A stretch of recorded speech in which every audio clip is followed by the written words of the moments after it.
ఎన్ని పూజలు చేసినా సరే, ఏ దేవుడు వచ్చినా సరే, ఈ మాంసం తినే వాళ్ళకి ఎట్లయిపోతుందంటే ఆ కుండతో సమానం అనమాట. వాళ్ళు ఎన్ని చేసుకున్నా అది వ్యర్థమైపోతుంది అనమాట. కాబట్టి నువ్వు ఎన్ని పూజలు చేసుకోకున్నా, ఏమి చేయకున్నా, నువ్వు అహింస మార్గాన్ని ప్రతి ఒక్కరూ నడిపితే వాళ్ళకు అమ్మ ఆశీర్వాదము, ఆ భగవంతుని ఆశీర్వాదము మనకు ఎప్పుడు మన ఎమ్మడుంటుంది.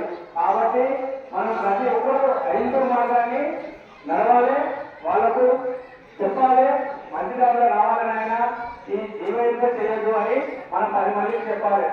కాబట్టి ఇంకా చాలా పెద్దలు చెప్పేది చాలా ఉన్నది. ఇంతటితో నా చిన్న ప్రసంగం ముగించుకుంటున్నాను.